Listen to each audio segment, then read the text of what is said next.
La musique est géniale. Écoute l'ambiance.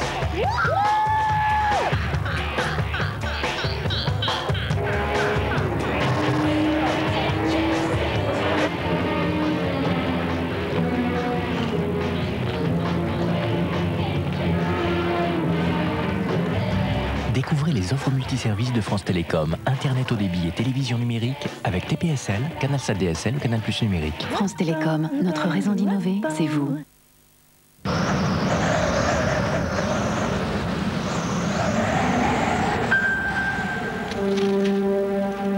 Renaître.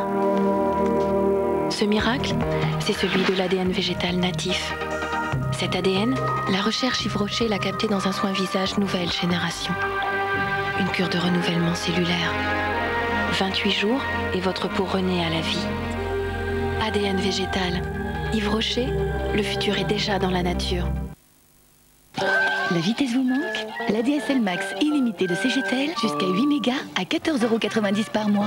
Appelez vite le 10 00. Si on y réfléchit, c'est CGTEL qu'on choisit.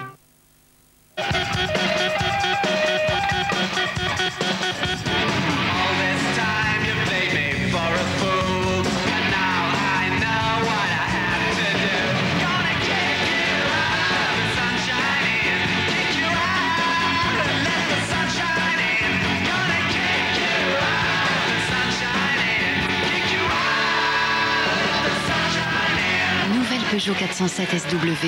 Et si on reparlait automobile?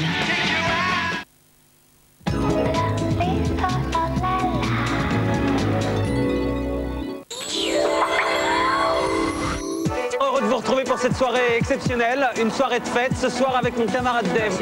Merci mon cher. Nous allons vous faire revivre tous les succès de l'année 2004. Tous ceux qui ont cartonné cette année nous ont ouvert leurs portes. Véronique Sanson qui nous réserve une belle surprise. La police qui nous rattrape. Je pose une petite question indiscrète à Véronique Sanson. Lynn Renaud, Bertrand et Stéphane, les fameux mariés de Bègle, Franck Dubosc, Christophe de Chavannes, Chimène Badi, Vincent Macdoum, Laure Manodou, Jean-Marie Bigard et bien d'autres. Et puis les révélations de notre sondage exclusif. Quels sont les événements qui vous ont le plus marqué en cette année 2004? Une soirée pleine de surprises et d'imprévus. À votre bon cœur, monsieur, dame, pour Dave. Si vous deviez partir dans une île déserte, qu'emporteriez-vous de l'année 2004? Dimanche à 20h55 sur France 3, Marc-Olivier Fogiel et Dave vous aident à faire votre baluchon. L'année prochaine.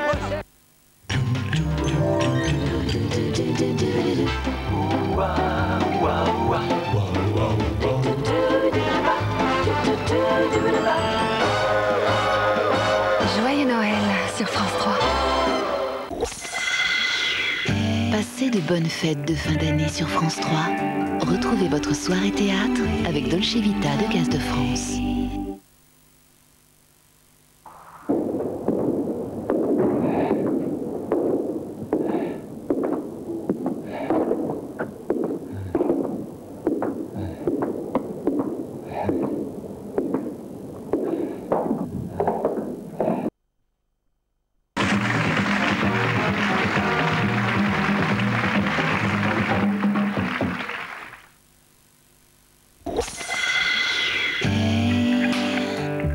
C'était votre soirée théâtre sur France 3 avec Dolce Vita de Gaz de France. Mais qu'est-ce qui se passe hein? Désolé de casser l'ambiance un soir comme celui-là, mais... Joyeux Noël, plus belle la vie, tout de suite, sur France 3. Demain sur France 3. C'est pas ce qui s'est passé subitement. Elle a eu peur d'un camion. 8 ans après, cet accident lui fait retrouver la femme de sa vie. Heureusement que la petite n'a rien. La petite? Sa fille? Moi je te connais, t'es le monsieur de la boîte en fer. Qu'est-ce que tu racontes? Cet amour, la distance ne lui a pas permis de l'oublier. Je sais que tu m'entends, Fiona. Pourquoi tu m'as pas dit que t'étais enceinte? Dis-moi que c'est pas trop tard pour nous deux. Tu crois qu'elle va mourir, maman? Bruno Todeschini, Sophie Broustal, Suzanne Flon. Alice, c'est ma fille, n'est-ce pas? Vous en doutez? Tu veux bien, mon papa? Pour ce qui est de la môme, il faut pas qu'il te fasse trop du... Qu'est-ce que tu veux dire? Un père de groupe AB peut pas avoir un enfant de groupe. Quelle énigme se cache autour de la naissance de cet enfant? Le miroir d'Alice, demain à 20h55 sur France 3.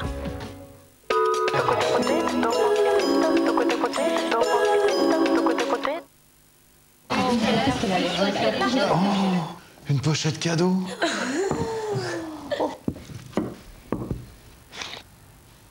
Mais regardez, c'est plein de jeux.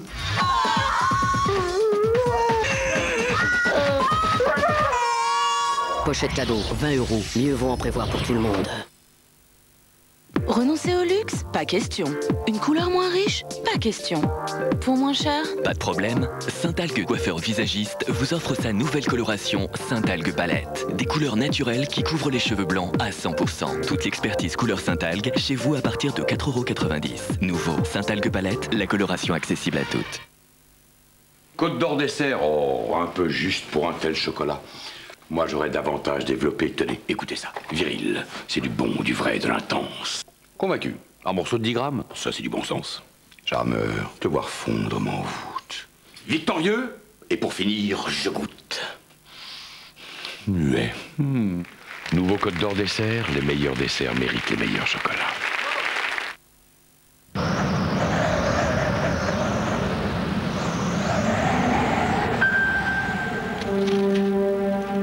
Renaître. Ce miracle, c'est celui de l'ADN végétal natif. Cet ADN, la recherche Yves Rocher l'a capté dans un soin visage nouvelle génération. Une cure de renouvellement cellulaire. 28 jours et votre peau renaît à la vie. ADN végétal. Yves Rocher, le futur est déjà dans la nature.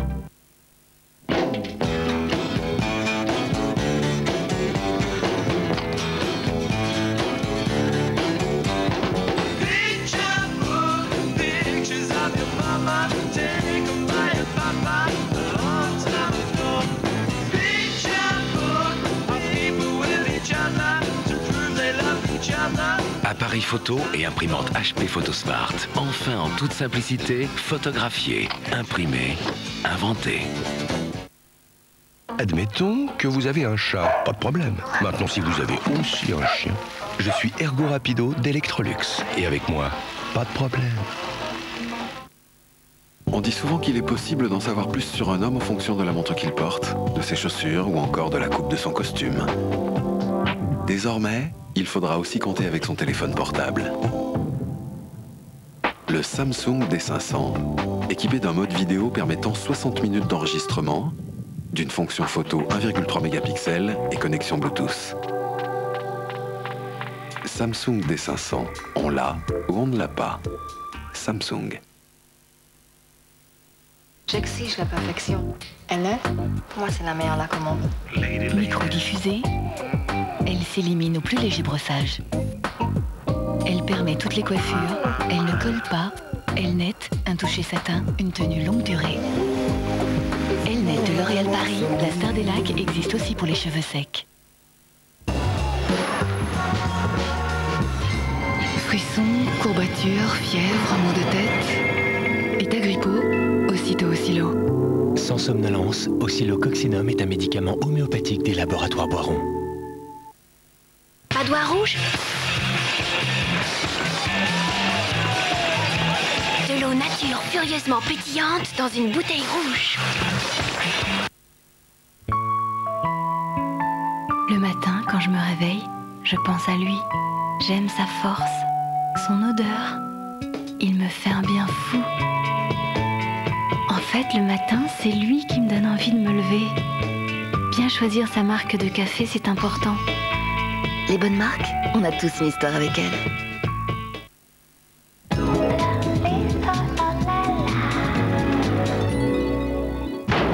Je viens mettre de l'ordre dans ma maison. Et je venge mon père. Le seul homme qui ait jamais fait peur au tout-puissant César. Je veux un bain de sang. Pour la première fois à la télévision, Vercingétorix, jeudi sur France 3. Je vous emmène sur la route de la soie. Un voyage de 12 000 km qui partira d'une ville unique au monde, Venise, pour rejoindre Istanbul, à cheval sur l'Europe et l'Asie. Entre steppes et montagnes se dresseront d'autres cités merveilleuses dont les noms font toujours rêver. Bukhara, Samarcande, la Chine qui a su garder si longtemps un secret que nous vous dévoilerons. Avec Laurent Bignolas, vous tirez sur un fil et au bout, le secret de la soie. Revivez l'émerveillement des grands conquérants. Le cadeau de Faut pas rêver, dimanche à 17h05 sur France 3.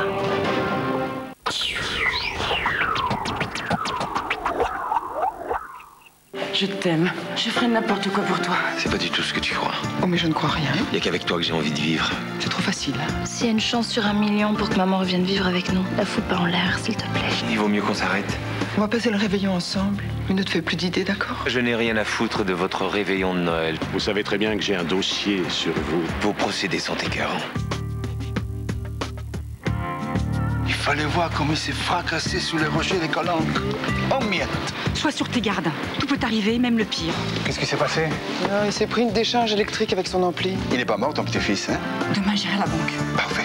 Je viens de recevoir les infos sur Manuel. Portrait robot d'une belle crapule. C'est quoi ton problème? Toi, j'ai rien à me reprocher. Si tu touches à un seul de leurs cheveux, je te tue.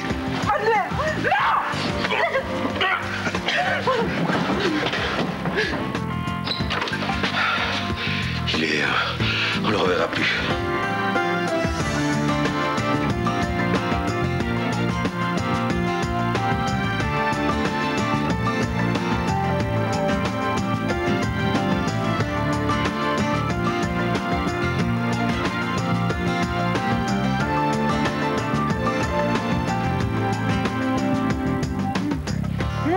Pas réussi. Arrête, Manuel. C'est fini, Myrtha, maintenant. C'est fini. Mais non, c'est jamais fini avec Manuel. Vous avez des pistes? Non, pas encore. Pourquoi? Tu vois quelqu'un qui aurait pu lui en vouloir?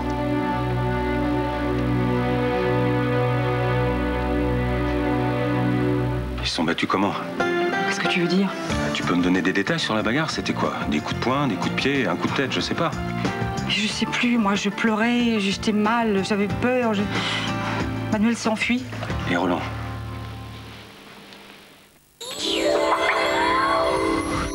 Heureux de vous retrouver pour cette soirée exceptionnelle, une soirée de fête, ce soir avec mon camarade Dave.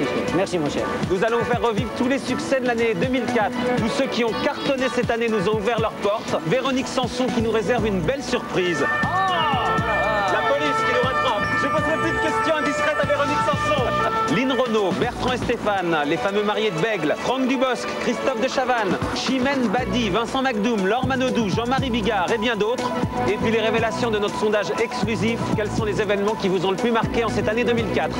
Une soirée pleine de surprises et d'imprévus. Un peu de bon cœur, monsieur, dame, pour Dave. Si vous deviez partir dans une île déserte, qu'emporteriez-vous de l'année 2004? Dimanche à 20h55 sur France 3, Marc-Olivier Fogiel et Dave vous aident à faire votre baluchon. Trop tard, on se l'année prochaine.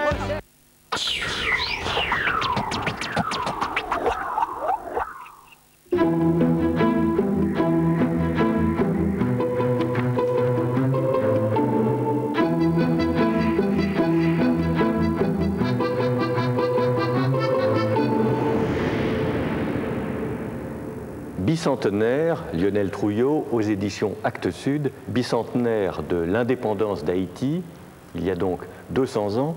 Et je me disais que si on ne sait rien de votre pays, après ces 120 pages, on a une bonne idée de ce qu'est Haïti aujourd'hui en 2004.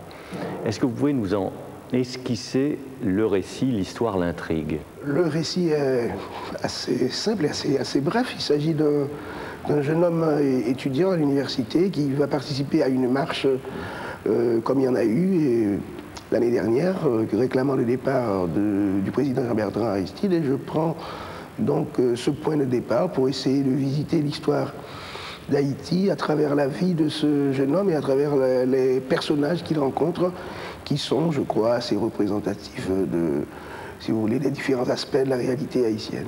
Il s'agit de contraindre Aristide à quitter le pouvoir. C'est un pouvoir complètement corrompu et qui n'a plus la confiance des Haïtiens. Et Lucien Saint-Hilaire, votre héros, va prendre part à une manif, on peut appeler ça comme ça, dont on lui dit tout de suite qu'elle va être violente. Oui, il y a de cela. Il y a le fait que c'est un roman de la détermination aussi. Si vous voulez, comme ça a été le cas dans l'attitude même des jeunes qui ont lancé ce mouvement de manifestation, de contestation.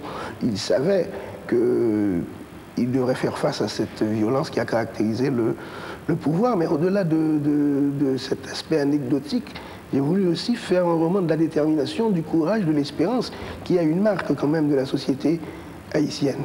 mais le tout sans mélo. Hein. C'est un roman qui est très sec, très raide, tout à fait passionnant. Et les femmes sont présentes, et en particulier une journaliste qui s'appelle Catherine, à laquelle Lucien n'est pas indifférent. Non, il y a une part de désir dans ce roman. Le désir n'a pas de cause. Le désir naît à partir, je ne sais pas, à partir de ce qu'on ressent quand on voit l'autre. Et le désir est aussi une volonté de rencontrer l'autre. Donc en effet, il y a une grande part de désir, de sensualité, je dirais, dans ce roman, un peu pour dire qu'il y a d'un côté cette violence, mais il y a aussi un désir de vivre en général qui se transforme aussi par l'amour.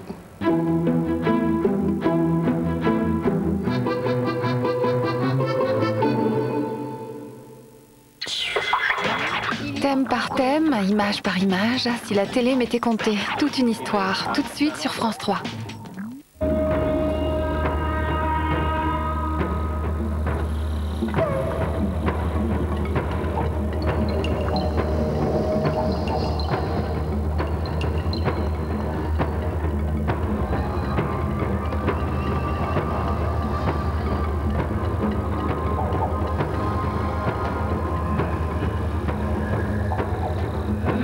L'Odyssée continue, bientôt sur France 3.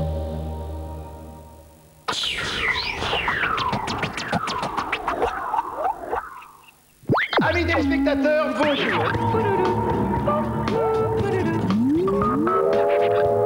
Voici venu le temps.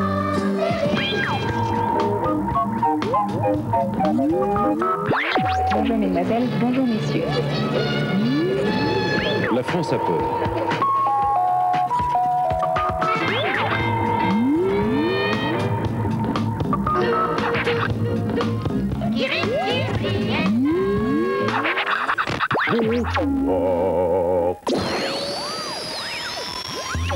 And the winner is...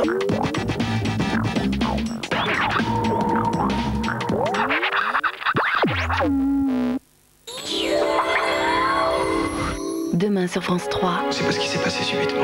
Elle a eu peur d'un camion. 8 ans après, cet accident lui fait retrouver la femme de sa vie. Heureusement que la petite n'a rien. La petite?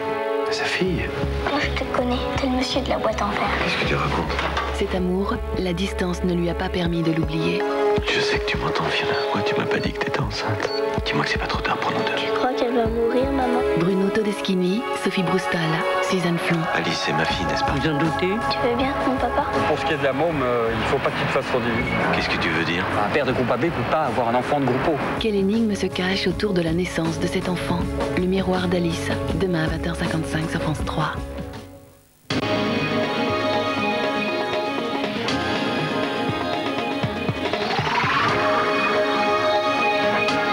Madame, Monsieur, bonsoir. Merci d'être avec nous en cette veillée de Noël. Alors commençons ce journal par cette histoire qui ressemble à un joli conte. Il y a 2 mois, un nouveau-né avait été enlevé dans une maternité de Vire, dans le Calvados. L'enfant avait été finalement retrouvé au bout de 48 heures. Aujourd'hui, la petite Océane a tenu le rôle de l'enfant Jésus dans une crèche vivante. Jean-Pierre Bonnefond et Gilda Marie. Ce matin, dans les rues du Béni-Bocage, on fêtait déjà Noël. Monsieur le curé en tête, en bon pasteur, conduisait à travers le village tous les personnages de la crèche vivante. On veut que nos petits bourgs de campagne puissent vivre de la joie de Noël. C'est tout le sens de cette fête. Il y aura Jésus, Joseph, Marie. La joie de Noël, c'est aussi celle de Valérie, maman d'Océane, sa petite fille, qui prendra ce soir la place de Jésus dans la crèche de l'église. 2 mois et demi après l'enlèvement de son enfant, durant quelques heures à la maternité, cette maman a choisi la veillée de Noël pour remercier tous ceux qui l'avaient entourée. C'est pour moi l'occasion, oui, de remercier le Père Pascal qui a été là, les paroissiens qui ont énormément prié pour qu'on la retrouve, et puis pour la petite, je trouve que ça fait, comme ça au moins pour une fois ils auront un vrai bébé dans la crèche, ce sera quand même plus sympathique qu'un petit poupon en plastique. Petits et grands préparent cette soirée exceptionnelle avec cette année un message d'espoir encore plus marqué. Après tout ce qu'on a vécu avec Océane, je crois que c'est important de pouvoir vivre un beau Noël ensemble. C'est surtout ça. C'est un peu pour clore une histoire un peu douloureuse. Clore la partie de l'histoire qui est douloureuse et commencer une autre histoire qui sera très heureuse, je n'en doute pas.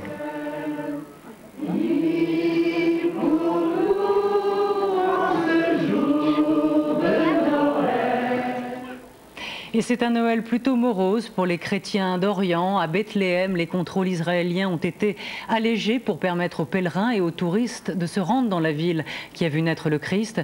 Et à Bagdad, la communauté chrétienne se sent, elle, de plus en plus menacée par la violence et la montée de l'intolérance. Serge Kovacs. Les cloches ont sonné à Bethléem. Comme chaque année, la ville de naissance du Christ accueille des pèlerins du monde entier. Tous vont se retrouver pour la messe de minuit dans l'église de la Nativité. Parmi les invités, Mahmoud Abbas, le numéro 1 palestinien autorisé par Israël à se rendre à Bethléem. Mais le cœur n'est pas vraiment à la fête. À l'entrée de la ville, il y a toujours des barrages et des contrôles militaires. Le patriarche latin accuse Israël d'avoir transformé Bethléem en prison géante. Dans ce contexte de souffrance, de murs qui se dressent, de poursuites de l'occupation et de l'injustice, nous avons besoin de marquer ces cérémonies pour reprendre de la force et du courage. Ambiance encore plus tendue à Bagdad. Pour les chrétiens d'Irak, Noël s'annonce dans la peur et l'inquiétude. Les rares messes se sont tenues tôt ce matin avec seulement une poignée de fidèles. La plupart des membres de la communauté préfèrent éviter de se rendre à l'église. Ils craignent une nouvelle vague d'attentats. Nous ne pourrons pas aller à l'église et donc nous ne pourrons pas communier. Nous n'allons pas à la messe parce qu'on ne se sent pas en sécurité. Nous resterons à la maison. Dans les magasins, le Père Noël est toujours là et les parents n'oublient pas les cadeaux. Même à Bagdad, on reste fidèle aux traditions. Nous avons longuement évoqué ces derniers jours la libération des otages, Georges Malbruno et Christian Chesneau. Après avoir passé 4 mois dans les geôles irakiennes, les deux hommes ont retrouvé leur famille pour fêter un Noël qui prend toute sa mesure. Écoutons Christian Chesneau ce soir, ému par la mobilisation que leur captivité avait suscitée. On sent mieux, mais en même temps, on commence à mesurer ce qui s'est passé pendant toute notre détention. Il y a toute cette solidarité. Pour nous, c'est tellement... c'est énorme. On ne s'imaginait pas tout ça. Et on a envie de dire merci, merci, merci, merci. Parce que quand vous êtes au fond du trou, vous pensez à votre famille. Mais vous n'imaginez pas que, y a tout ça derrière, quoi. Quand on vous dit votre portrait est sur l'hôtel de ville, le pape a prié pour vous, je veux dire... Quand vous êtes otage, vous êtes coupé du monde. Alors on avait des informations, ils nous donnaient des informations, les ravisseurs. Ils nous disaient, vous êtes connus en France, vous êtes plus connus que M. Chirac. Ok, mais nous ce qu'on veut, c'est la liberté. Je veux dire, on ne veut pas sortir. Si on ressort dans un cercueil, on peut être célèbre, mais on sera mort, quoi. Et aujourd'hui, vous avez besoin de raconter ce que vous avez vécu ? On a envie de parler. Effectivement, on a été comprimés pendant 4 mois, avec des périodes de pression très dures. Donc, parler, effectivement, on a vu un psychologue, par exemple, qui nous a un peu dit, effectivement, il faut mieux parler, je veux dire, que ça sorte un peu, parce que c'est quand même une cocotte minute, et la pression, et donc c'est quand même bien, c'est bien de parler, quoi. Qu'est-ce que vous avez prévu pour Noël ? Je pense un petit dîner en famille. On va essayer de faire attention parce que c'est un peu le choc gastronomique va être un peu rude, donc on va boire du champagne, mais modérément. Le ministre de la Santé, Philippe Douste-Blazy, a ordonné l'ouverture d'une enquête administrative après un meurtre commis à l'hôpital Georges Pompidou à Paris. C'était il y a 2 ans, mais les faits ont été révélés hier. Un jeune homme aurait étranglé son voisin de chambrée. C'est lui-même qui s'est dénoncé. Bénédicte Doré, Olivier Palomino. Depuis 2 jours, Thibault, jeune déséquilibré mental, est incarcéré ici à Fleury-Mérogis pour homicide volontaire. Une affaire nébuleuse qui débute en octobre 2002 lorsqu'un patient, hospitalisé à Pompidou en pneumologie, décède.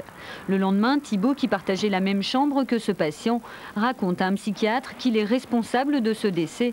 Le psychiatre ne prévient pas la police. L'hôpital pratique une autopsie médicale qui conclut à une mort naturelle. 6 mois plus tard, Thibault se dénonce à la police.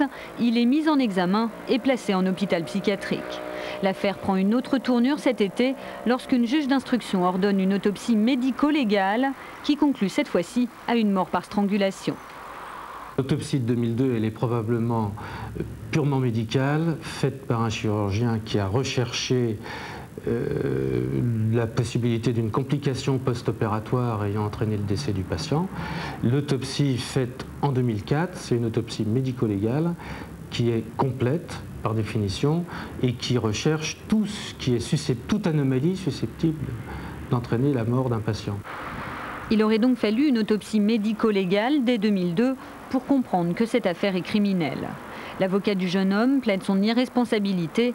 Il s'interroge surtout sur l'implication de l'hôpital. Je demande aussi, et je pense que cette réponse je l'aurai de la part de la justice, que des investigations soient menées à l'hôpital Georges Pompidou et que l'on fasse la part des choses et la part des responsabilités s'il y a entre les uns et les autres. L'hôpital Pompidou ne souhaite pas s'exprimer, la famille de la victime non plus, mais leur avocat a d'ores et déjà indiqué qu'il engagerait des poursuites contre l'établissement. Et dans les Alpes-Maritimes, à Réveste-les-Roches, ce sont 2 malfaiteurs qui ont surgi dans une maison de retraite. La nuit dernière, armés et masqués, ils ont agressé la surveillante, la forçant à ouvrir le coffre qui abritait les objets de valeur des pensionnaires. Ils l'ont ensuite roué de coups avant de l'enfermer dans un placard et pris la fuite avec un véhicule de l'établissement. Dans le Loiret, près d'Orléans, l'homme qui faisait figure de principal suspect dans le meurtre d'une jeune femme de 33 ans a été mis en examen et écroué pour enlèvement, séquestration suivie de mort. Les enquêteurs avaient découvert dans son jardin le corps de Muriel Regada, disparu le 3 décembre dernier. L'homme était un de ses anciens collègues. On ne connaît pas encore le mobile du crime. À l'étranger, jour J-2 pour les élections en Ukraine qui seront sous haute surveillance. 12 000 observateurs internationaux sont déjà sur place pour superviser le scrutin. Viktor Yushchenko, l'homme défiguré à la dioxine, est donné grand favori. Les sondages le créditent de 14 points d'avance. Nora Boubetra. Les temps changent. Dans la région de Tchernobyl, on ose désormais s'attaquer aux symboles. Lénine, le communiste, porte les couleurs des partisans de Yushchenko. Voilà maintenant plus d'un mois que l'orange fait partie du paysage en Ukraine. Les tentes aussi. À Kiev, les opposants résistent, ils ne lèveront pas le camp tant que leur candidat n'aura pas gagné le 3e tour du scrutin ce dimanche. Le leader de la coalition libérale est le grand favori de la présidentielle. Les sondages lui donnent 14 points d'avance sur son rival Yanukovych, mais il reste sur ses gardes. À la presse, il dit se méfier d'une éventuelle annulation du scrutin préparé par les autorités. Quant à ses chances de gagner... Qu'est-ce que c'est que cette question? Si je gagne, bien sûr je vais gagner. J'ai remporté le 1er et le 2e tour, je gagnerai le 3e tour. Les sympathisants du Premier ministre pro-russe aussi pensent qu'il va gagner la présidentielle. Rassemblés dans la capitale tout à l'heure, ils étaient plus de 5000, les bleus et blancs. Grisé par la foule, Viktor Yanukovych appelle à voter contre les maîtres étrangers, une allusion aux États-Unis qu'il accuse de financer l'opposition.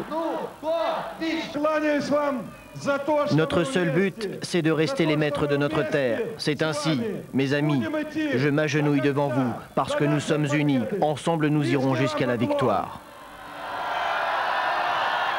D'Europe, d'Amérique ou de Russie, pour veiller au bon déroulement de la campagne et du scrutin, les observateurs étrangers se sont déplacés en nombre.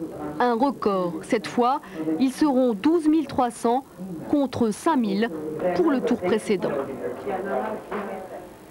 Il rêvait d'un Eldorado, mais c'est le drame qui était au rendez-vous. Une trentaine d'immigrés clandestins d'origine africaine dérivaient depuis 3 jours.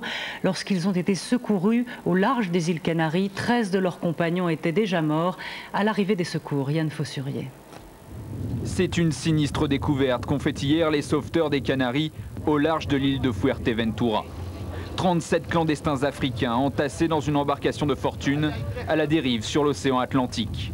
13 d'entre eux n'ont pas survécu à la traversée, morts de froid et de faim, le corps parfois à demi plongé dans l'eau qui avait envahi le fond du bateau. Une trentaine de personnes étaient à bord dans le bateau. 13 sont mortes, 4 sont dans un état grave. Ils ont été transportés à l'hôpital. Parmi les survivants, il y a 2 mineurs apparemment en bonne santé. Partie de la côte marocaine, l'embarcation dérivait depuis 3 jours, sans combustible, sans eau et sans nourriture. Aujourd'hui, le gouvernement des Canaries dénonce le laxisme du Maroc à l'égard des circuits d'immigration clandestine, allant jusqu'à parler de génocide. Ils jettent des êtres humains à la mer, l'hiver, par des températures très basses, dans des conditions inhumaines pour qu'ils aillent mourir au large. Aujourd'hui, 13 personnes sont mortes, nous ne pouvons rien faire, pas même demander des moyens pour les aider.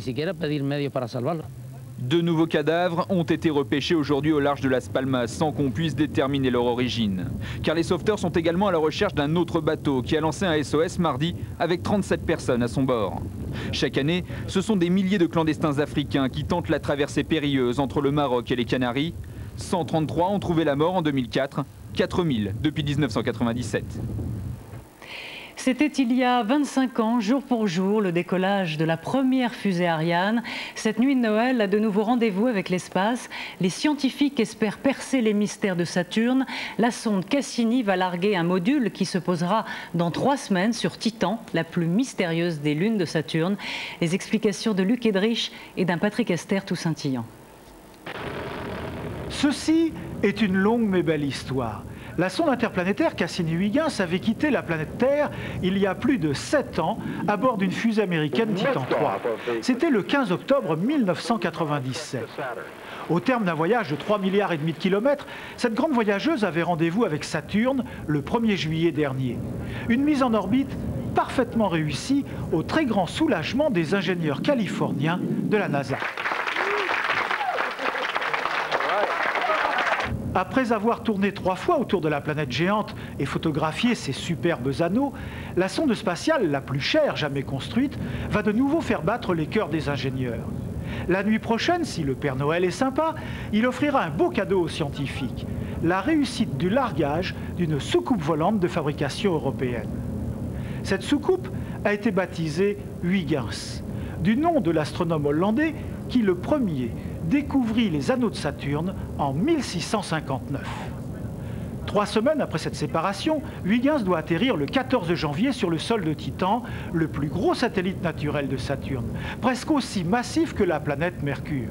La mission Huygens est essentiellement une mission de descente dans l'atmosphère de Titan, mission qui va durer 2h15 environ, sous différents parachutes successifs après avoir largué le bouclier thermique.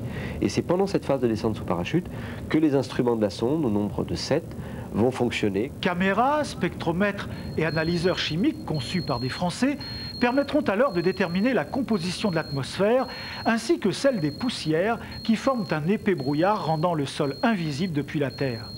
Et finalement, au moment de l'arrivée vers le sol, un projecteur va s'allumer et on aura des images du sol de Titan juste avant la phase terminale et le contact avec le sol. Un sol dont on ne connaît pratiquement rien aujourd'hui. Alors, si cet atterrissage à haut risque réussit, la moisson de découverte promet d'être passionnante. Titan a dû conserver depuis 4,3 milliards d'années la même chimie que celle qui permit l'apparition de la vie sur Terre. Il n'y a pas de vie sur Titan, c'est beaucoup trop froid, il fait moins 200 degrés, l'eau est parfaitement gelée. Mais par contre, cette chimie du carbone intéressante, cette chimie organique, existe dans Titan et c'est surtout pour cela que l'on va étudier l'atmosphère de Titan. En attendant ce futur atterrissage, bonne chance pour le largage qui interviendra à 5h08 demain matin. Et allez savoir si là-bas, le Père Noël ne ressemble pas un peu à cela. Et ce soir, nous aurons une petite pensée pour les navigateurs du Vendée Globe, dans un environnement plutôt hostile, puisqu'ils sont à quelques jours du Cap Horn, là où les icebergs menacent. Comme vous le savez, c'est une course en solitaire, seule, mais pas forcément triste. Chacun à bord de son embarcation a ouvert ses cadeaux.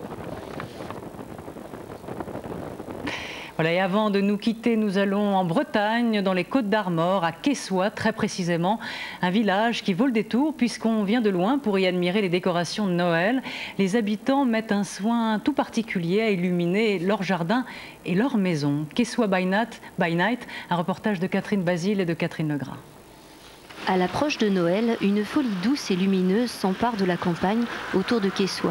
Maisons, jardins et bosquets revêtent leurs habits de lumière. Au départ, il y a 16 ans, les habitants souhaitaient juste mettre un peu de couleur dans la nuit noire. Cette année, 600 maisons se sont métamorphosées en sapins de Noël.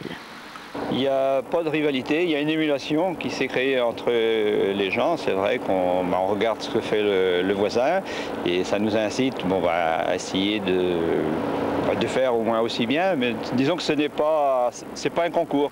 Pas un concours, mais chaque quartier se pique au jeu, essayant de se démarquer de son voisin, comme ici à Carnonin avec ses décors en trompe-l'œil.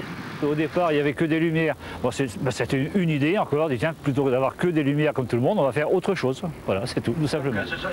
Petit à petit, les lumières de Quessoy se sont forgées une petite célébrité, d'abord dans les Côtes d'Armor, puis dans toute la Bretagne et même au-delà. 70 000 visiteurs sillonnent les quartiers chaque hiver. Le meilleur point de vue pour profiter de Quessoy by Night reste sans doute l'autocar, un circuit de 35 km à travers les villages. On peut regarder partout, quoi. Parce que quand on conduit et regarder, c'est pas facile. Il faut avoir un chauffeur. Je suis venue l'année dernière, je reviens cette année. L'année prochaine, peut-être, je reviendrai encore. Et pourtant, j'habite Quessoy. Mais c'est vrai que c'est magnifique, c'est beau. Hein. Dans chaque jardin, un nouveau monde. Louis, par exemple, a passé des centaines d'heures à inventer, réaliser, faire fonctionner un manège et un petit train. Et l'année prochaine, dites-nous, monsieur Despoulains, qu'est-ce que vous ferez ? Je ne dis rien pour l'instant. J'ai quelque chose en vue, mais je le garde pour moi encore.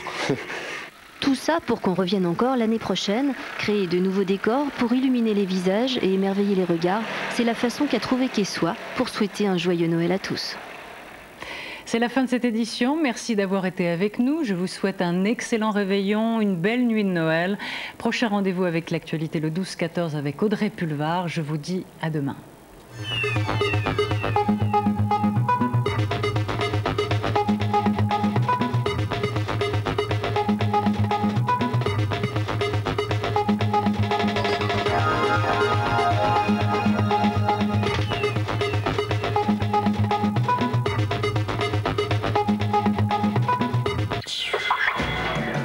Ils sont sauvages, mais ils sont sous contrôle, sous l'œil vigilant des héros du zoo, tout de suite sur France 3.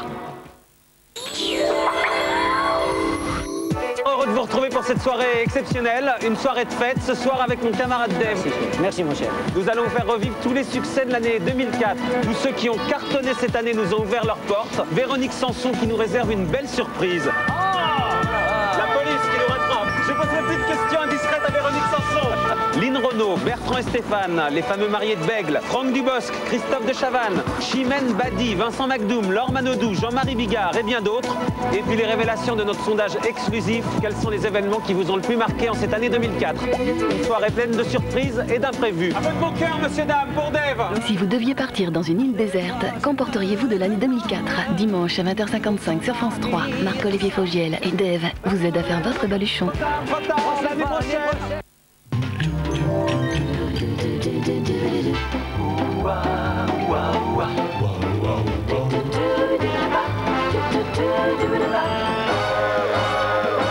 Joyeux Noël sur France 3.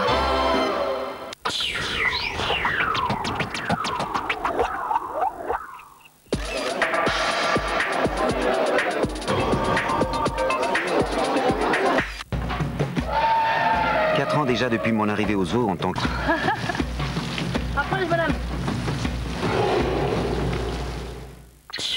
Dans la nuit du 25 au 26 décembre 1999, un ouragan dévastait la France.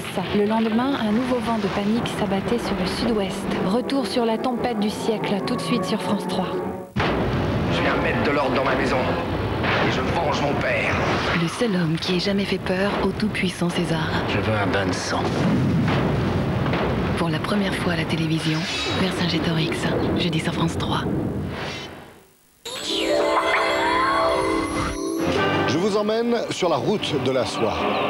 Un voyage de 12 000 km qui partira d'une ville unique au monde, Venise, pour rejoindre Istanbul, à cheval sur l'Europe et l'Asie. Entre steppes et montagnes se dresseront d'autres cités merveilleuses dont les noms font toujours rêver. Bukhara, Samarcande, la Chine qui a su garder si longtemps un secret que nous vous dévoilerons. Avec Laurent Bignolas. Vous tirez sur un fil et au bout, le secret de la soie. Revivez l'émerveillement des grands conquérants. Le cadeau de Faut pas rêver, dimanche à 17h05 sur France 3.